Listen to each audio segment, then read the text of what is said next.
அனைவருக்கும் வணக்கம். ஸ்ரீ மகேந்திர ஜோதிடம் சேனல் நேயர்களுக்கு இனிய பராபவ தமிழ் புத்தாண்டு நல்வாழ்த்துக்கள். சித்தர்கள் எப்போதும் எந்த வடிவத்திலாவது உலக மக்களை காப்பாற்ற வந்து கொண்டே இருப்பார்கள்.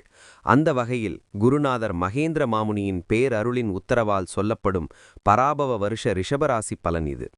குறிப்பா இந்த வருஷம் மிகச்சிறப்பா அமைய அருமையான பரிகாரம் ஒன்று சொல்லியிருக்கேன். அதனால முழுமையா இதை ஸ்கிப் செய்யாம பாருங்க. இன்னைக்கு நாம பார்க்க போறது ராசி மண்டலத்துல சுக்கிரனின் ஆதிக்கத்துல பிறந்த, எப்பவுமே ஒரு ராஜ கம்பீரத்தோட இருக்கக்கூடிய, ரொம்ப பொறுமையான, ஆனா கோபம் வந்தா யாராலும் அடக்க முடியாத நம்ம ரிஷபராசிக்கான முழுமையான பராபவ வருட பலன்களைத்தான் பார்க்க போறோம். ரிஷபராசி அன்பர்களே, கொஞ்சம் பின்னோக்கி பாருங்க. கடந்த சில வருஷங்களாவே நீங்க அனுபவிச்ச வலிகளும் வேதனைகளும் கொஞ்ச நஞ்சமல்ல. அஷ்டம சனி முடிஞ்சிருச்சுன்னு சந்தோஷப்பட்டீங்க. ஆனா நிம்மதி கிடைச்சதா? இல்ல. உங்களை சுத்தி இருக்கிறவங்களே உங்களை எவ்வளவு தூரம் மன உளைச்சலுக்கு ஆளாக்க முடியுமோ அவ்வளவு தூரம் ஆளாக்கினாங்க. யாருக்கு எந்த உதவி செஞ்சாலும் கடைசியில உங்களுக்கு மிஞ்சினது கெட்ட பெயர்தான். ஏண்டா இந்த வாழ்க்கையில இவ்வளவு கஷ்டப்படுறோம், நாம யாருக்கு என்ன துரோகம் செஞ்சோம்னு பல ராத்திரிகள் தூங்காம முழிச்சு அழுதிருப்பீங்க. உழைப்புக்கு ஏத்த ஊதியம் இல்ல, திறமைக்கு ஏத்த அங்கீகாரம் இல்ல, எப்பவுமே ஒரு பண நெருக்கடி. ஒரு பக்கம் கடன் பிரச்சனை கழுத்த நெரிக்கும், இன்னொரு பக்கம் குடும்பத்துக்குள்ள யாருமே உங்களை புரிஞ்சிக்காத ஒரு சூழ்நிலை. இது உண்மையா இல்லையான்னு நீங்களே உங்க மனசாட்சியை தொட்டு சொல்லுங்க. ஆனா இனிமே நீங்க கவலைப்பட தேவையில்லை. எல்லா இருட்டுக்கும் அப்புறம் ஒரு விடியல் வரும். அந்த மாபெரும் விடியலை உங்களுக்கு கொடுக்க போறதுதான் இந்த சித்திரை 1ஆம் தேதி பிறக்கப் போகும் பராபவ வருஷம்.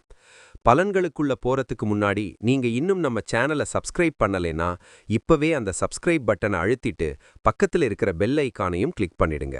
நீங்க கொடுக்கிற ஆதரவு தான் எனக்கு இன்னும் பல நல்ல விஷயங்களை உங்ககிட்ட கொண்டு வந்து சேர்க்க ஒரு உந்துதலாக இருக்கு. வாங்க வீடியோக்குள்ள போகலாம்.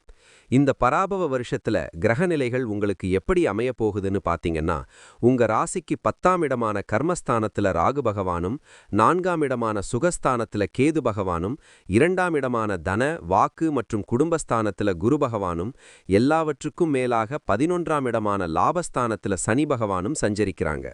ஜோதிட சாஸ்திரத்துல ஒரு அற்புதமான பழமொழி உண்டு. லாபத்தில் சனி நிற்க பார்போற்றும் திரவியம் வந்து சேரும் என்பது ஜோதிட பொன்மொழி. அதாவது லாபஸ்தானத்தில் சனி பகவான் நின்றால் உலகமே போற்றும் அளவுக்கு வெற்றி கிடைக்கும். அது மட்டும் இல்லாம பெருமளவிலான திரவியம், அதாவது பெரும் பணம் அல்லது சொத்து சேர்க்கை உண்டாகும்னு அர்த்தம். அந்த வகையில இத்தனை காலமா 10ல கர்மசனியா உங்களை வாட்டி வதச்ச சனி பகவான் இப்போ லாபசனியா மாறி உங்களுக்கு வாரி வழங்க போறார். இதுவரைக்கும் பணம் வருது ஆனா தங்க மாட்டேங்குதேன்னு சொன்னீங்க இல்லையா? இனிமே வரப்போற பணம் உங்க பேங்க் பேலன்ஸை உயர்த்த போகுது. முதல்ல உங்க உத்தியோகம் மற்றும் தொழிலை பத்தி பார்ப்போம். 10ல ராகு பகவான் இருக்கிறதுனால தொழில்ல ஒரு பெரிய புரட்சியே நடக்க போகுதுன்னு சொல்லலாம். இதுவரைக்கும் நீங்க செஞ்ச வேலைக்கு உங்க மேலதிகாரிகள் வேற யாருக்கோ கிரெடிட் கொடுத்திருப்பாங்க. ஆனா இந்த வருஷம் 10ல ராகு இருக்கிறதுனால உங்க வேலை செய்யும் இடத்துல ஒரு பெரிய புரட்சியே நடக்க போகுது. மேலதிகாரிகள் உங்களை இவ்வளவு நாள் புரிஞ்சிக்கலையேன்னு வருத்தப்பட்டிருப்பீங்க. இப்போ அவங்களே வந்து நீங்க இல்லாம இந்த வேலை முடியாதுன்னு சொல்ற அளவுக்கு நிலைமை மாறும். உங்களை மதிக்காதவங்க எல்லாம் இனி உங்ககிட்ட வந்து ஆலோசனை கேட்கும் அளவுக்கு உங்க அந்தஸ்து உயரும். பல வருஷமா எதிர்பார்த்து காத்துக்கிட்டு இருந்த ப்ரமோஷன், இன்கிரிமெண்ட் எல்லாமே உங்களை தேடி வரும். வேலை விஷயத்துல இதுவரைக்கும் இருந்த அலைச்சல்கள் ஒரு முடிவுக்கு வரும். 10ல ராகு இருக்கிறதுனால புதுசா ஐடியாக்கள் உங்களுக்கு தோணும். இப்போ இருக்கிற வேலையை விட பெட்டரான ஒரு ஆஃபர் தேடி வரும். இந்த வேலையை விட்டுட்டு சொந்தமா பிசினஸ் பண்ணலாமான்னு யோசிச்சவங்களுக்கு இது சரியான நேரம்.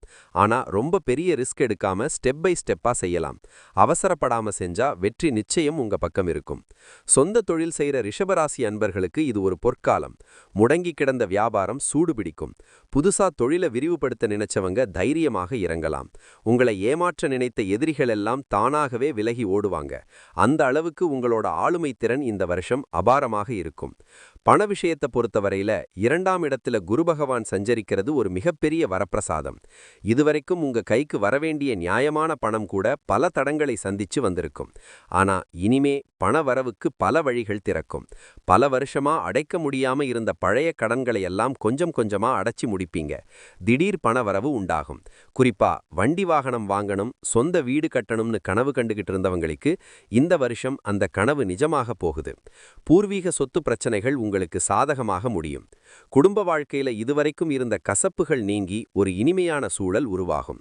2இல் குரு இருப்பதால் உங்க வாக்குக்கு மதிப்பு கூடும். நீங்க சொல்றத குடும்பத்துல எல்லாரும் கேட்பாங்க. கணவன் மனைவிக்கு இடையே இருந்த சிறு சிறு ஊடல்கள் விலகி அந்யோன்யம் அதிகரிக்கும். கல்யாண வயசுல இருக்கிறவங்களுக்கு நல்ல வரன் அமைந்து திருமணம் கைகூடி வரும். குழந்தை பாக்கியம் இல்லாத தம்பதியினருக்கு வீட்ல மழலை சத்தம் கேட்க யோகம் இருக்கு. ஆனா 4இல் கேது பகவான் இருக்கிறதுனால அம்மா வழியிலையோ அல்லது சொத்து விஷயத்திலேயோ சின்ன சின்ன மனஸ்தாபங்கள் வந்து போகலாம். வீடு கட்டணும், நிலம் வாங்கணும்னு நினைக்கிறவங்க டாக்குமெண்ட்ஸை மட்டும் 2 வாட்டி செக் பண்ணிட்டு வாங்குங்க. மத்தபடி குடும்பத்துல குதூகலத்துக்கு குறைவிருக்காது. 4இல் கேது இருக்கிறதுனால உங்க தாயாரின் உடல் நலத்துல மட்டும் கொஞ்சம் அக்கறை காட்டுங்க. அவங்க கிட்ட அன்பா பேசி நேரத்தை செலவிடுங்க. உடல் ஆரோக்கியத்தை பொறுத்தவரையில பெரிய அளவுல பயப்படும்படியான நோய்கள் எதுவும் வராது. ஆனா அலைச்சல் காரணமாக உடல் சோர்வு, கண் மற்றும் பல் சம்பந்தப்பட்ட சின்ன சின்ன உபாதைகள் வந்து போகலாம். உணவு பழக்கத்துல கொஞ்சம் கட்டுப்பாடு அவசியம். இதுவரைக்கும் ரிஷபராசிக்கான பொதுவான பலன்களை பார்த்தோம். இப்போ ரிஷபராசிக்குள்ள அடங்கியுள்ள கார்த்திகை 2, 3, 4 பாதங்கள், ரோஹிணி, மிருகசீரிஷம் 1, 2 பாதங்கள், இந்த நட்சத்திரக்காரர்களுக்கு தனித்தனியா எப்படி இருக்க போகுதுன்னு துல்லியமா பார்த்திடலாம். முதல்ல கார்த்திகை 2, 3, 4 பாதங்கள். கார்த்திகை நட்சத்திரத்தில் பிறந்த நீங்க இந்த வருஷம் அரசாங்க துறைகள் மூலமாக மிகப்பெரிய ஆதாயம் காத்துக்கிட்டு இருக்கு. உங்களோட தலைமை பண்பு வெளிப்படும். வீடு கட்டுறது சம்பந்தப்பட்ட விஷயங்களை ஆரம்பிக்க நல்ல வருஷம் இது. கௌரவ பதவிகள் உங்களை தேடி வரும். அரசியல் மற்றும் நிர்வாகத்தில் இருக்கிறவங்களுக்கு இது ஒரு பொற்காலம். திருமணம் ஆகாதவங்களுக்கு திருமணம் கைகூடி வரும். சமுதாயத்துல உங்களுக்கு ஒரு பெரிய அந்தஸ்து கிடைக்கும். ரொம்ப நாளா அரசு வேலைக்காகவோ அரசு சம்பந்தப்பட்ட கான்ட்ராக்ட் வேலைக்காகவோ காத்துக்கிட்டு இருந்தவங்களுக்கு இந்த வருஷம் அந்த வாய்ப்பு தேடி வரும். உங்க பிடிவாத குணத்தை மட்டும் கொஞ்சம் குறைச்சிக்கிட்டீங்கன்னா நீங்க தொடரத்தெல்லாம் பொன்னாகும். அடுத்ததா ரோஹிணி நட்சத்திரம். ரோஹிணி நட்சத்திரத்துல பிறந்து கலைகள்ல அதிக ஆர்வம் கொண்ட நீங்க இந்த வருஷம் உங்க கற்பனை திறனால பெரிய வெற்றிகளை குவிக்க போறீங்க. பொருளாதார ரீதியா நல்ல முன்னேற்றம் ஏற்படும். மனசுல இருந்த குழப்பங்கள் எல்லாம் விலகி ஒரு தெளிவான சிந்தனை பிறக்கும். புது புது ஆடைகள், ஆபரணங்கள் வாங்குறதுல ஆர்வம் செலுத்துவீங்க. உங்களை சுற்றி எப்பவுமே ஒரு சந்தோஷமான சூழல் இருக்கிற மாதிரி நீங்க பார்த்துப்பீங்க. உங்க மனசு இப்ப கொஞ்சம் தெளிவடையும். கலைத்துறையில இருக்கிறவங்களுக்கு பெரிய வாய்ப்புகள் கதவை தட்டும். காசு பணம் விஷயத்துல மட்டும் மத்தவங்கள நம்பி பொறுப்புகளை ஒப்படைக்காதீங்க. பெண்கள் விஷயங்கள்ல கொஞ்சம் கவனமா இருக்கணும்.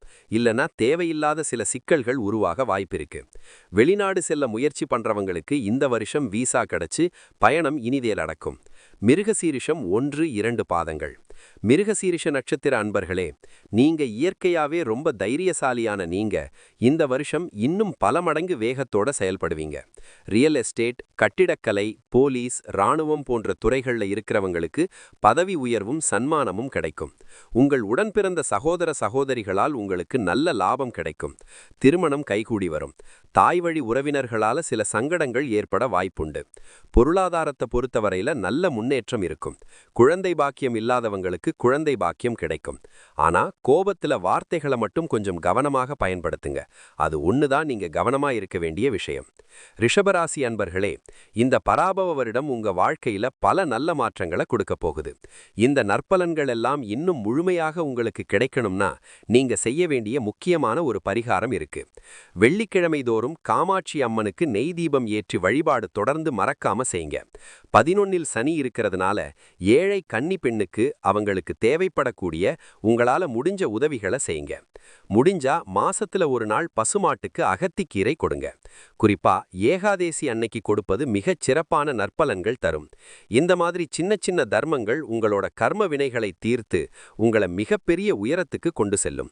இந்த பராபவ வருடம் உங்கள் வாழ்வில் சகல செல்வங்களையும் அஷ்ட ஐஸ்வர்யங்களையும் வாரி வழங்க அந்த இறைவனை மனதார பிரார்த்திக்கிறேன். இந்த வீடியோ நிச்சயமா உங்களுக்கு ஒரு பெரிய நம்பிக்கையை கொடுத்திருக்கும்னு நம்புறேன்.